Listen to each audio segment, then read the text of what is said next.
salaamaaleykum wa rahmatullahi wa barakaatu. waaw kon ñu ngi fii ci jumaay Xuseyn fii ci Kër jumaay Xuseyn nag buñ ko waxee mooy jumaa ji nga xam si ni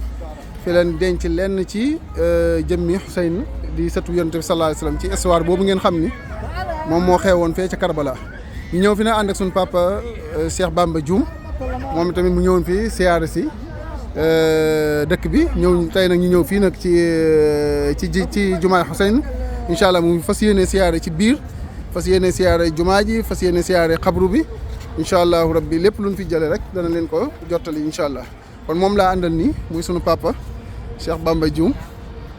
gis nga lii mooy jumaa ji lii mooy parasol yi ci buntu jumaa ji fii mooy jumaa ji gis ngeen ndeysaan xat yi sax yéen ma ne jumaa ji da leen di jàpp ba ñu ngi nii ci kaw nii taxaw sunu papa nag moom la na àndal nii nag mu fas yéene ñëw dugg ci jumaa ji wan leen biir jumaa ji wan leen barabu Seydina Xuseyn radiyallahu anhu di sët ci yonent bi sallallahu alayhi wa sallam ngeen xam ko yéen ñëpp moom fii leen ko denc fii ci Kër di Xuseyn léegi nag fii tamit jumaay Azhar tamit fi la nekk moom moo nekk na le ci ginnaaw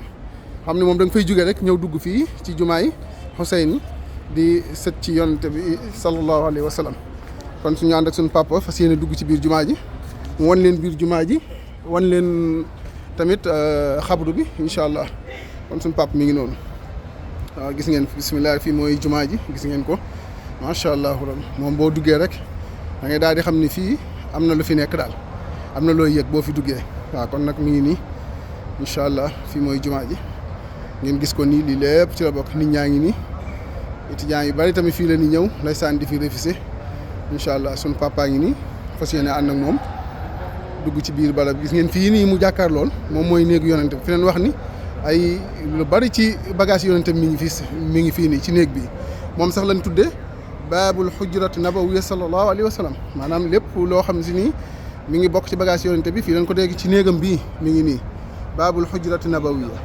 moom tamit fi ni siyaare la bokk waaw léegi nag boo fi jógee nag ci ngay dugg fee ca barab bi suñ papa ngi noonu jiitunu incha allah dañ leen wan barab bi foofu fee mooy minbar bi bu jumaa ji xam nga bokkut ak barab bi dara léegi barab baa ngi nii suñ papa ngi noonu di dugg bismillah fi mooy barab bi yonent Seydina Xuseyn macha allah bismillah asalaamaaleyka ya Xuseyn asalaamaaleyka ya Seydina Xuseyn asalaamaaleyka ya Seydina Xuseyn suñ papa ngi nii fas yéene ziyaare incha allah macha allah papa sa séjour bi baax na neex na wax dëgg yàlla am nañ ci yëg nañ ci suñu bopp kon nag mi ngi leen fas yéene ñaanal nit ñaa ngi ni gis ngeen ñoom ñëpp ñu fas yéene ñëw fii ñoom ñëpp toog tàllal seen loxo suñu borom di ñaan ci barke borom barab bu sell bi di sëtub yonent bi sallallahu alayhi wa sallam di Sayyidina Xuseyn radiyallahu anhu kon suñu papa ngi noonu mi ngi ñaan na ba pare kon alhamdulilah yàlla na yàlla nangu ñaan papa baax na jërëjëf